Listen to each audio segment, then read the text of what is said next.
The basic style of feeder used on still waters and slow moving rivers is one called an open-ended feeder. It looks like this. This is a really traditional style. It's got a lead strip on the back which basically helps you to cast it and pins the feeder down to the bottom. It's essentially a cylinder with a hole at either end and some other holes drilled into it to allow the water to attack the bait that you put inside, particularly ground bait, which is what this feeder is designed to be fished with.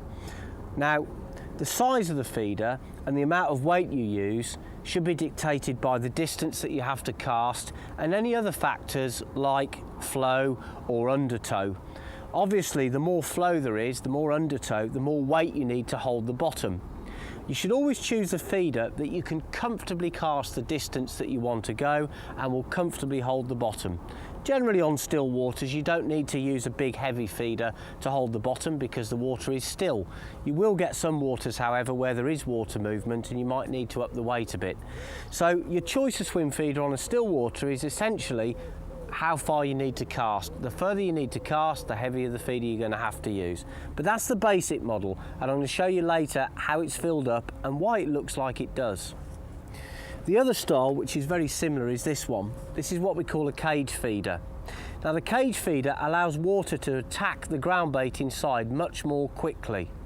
As you can see, it is a cage, it's still a cylinder shape, it's still got the lead strip on the bottom, but it's much more open. Now this feeder would be particularly good in shallow water, maybe up to 7 or 8 feet deep.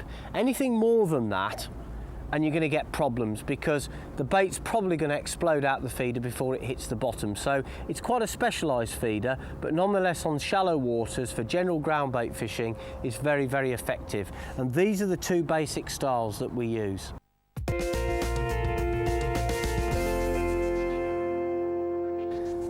This is how I've set the feeder up. You can make this as complicated or as easy as you like. There are loads of rigs in fishing. This one works. It's dead simple to do, and I like that. You'll notice I'm using the basic open-ended feeder today. Why? Well, the water out in front of me is around about 15 to 18 feet deep. So if I use the cage feeder, the ground bait I put in it is likely to explode out of the feeder before it hits the bottom. I don't want that because I'm fishing for carp. And the whole idea of a feeder is that you get some bait down on the deck. So it's the basic open-ended model today, which will release its contents slightly more slowly. So how have I set it up? Well, it's really simple. This feeder's running up and down on the line. You can see that the feeder has got a short link of power gum and a small swivel attached to it. There are lots of different types of ways of attaching the feeder, but essentially this mechanism always remains the same. So it runs up and down on the main line. The main line's threaded through the eye of the swivel. Below that we've got a bead.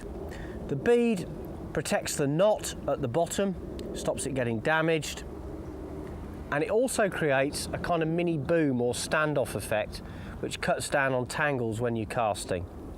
Below that we've got a swivel to connect to our hook link, which can be 6 or 8 pounds, and then we've got our hook bait connected to a size 8 hook. It's a drilled out pellet and that's ideal for the carp that we're trying to target here.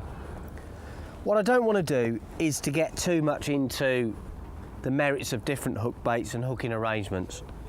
This is essentially a kind of cut down carp rig at the business end, and if you buy our DVD folks on how to carp fish, you'll find out exactly how to set up this knotless knot arrangement. But the important thing is to realise you can use all sorts of baits and hook baits for feeder fishing.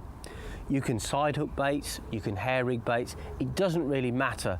It's the way that you fish the feeder that gets the feeder working that really counts.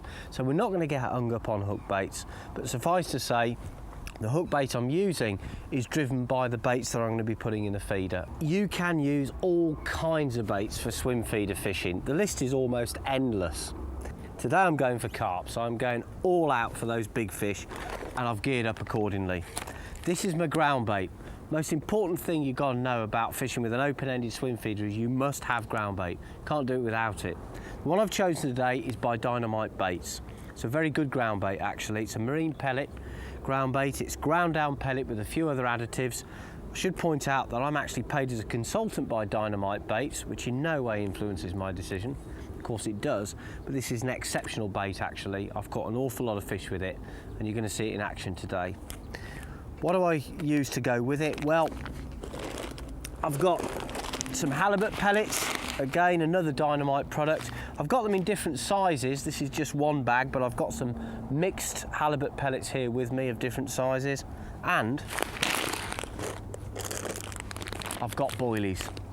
Now, all of the lines between what were considered match fishing techniques and big carp techniques have become very blurred over recent years.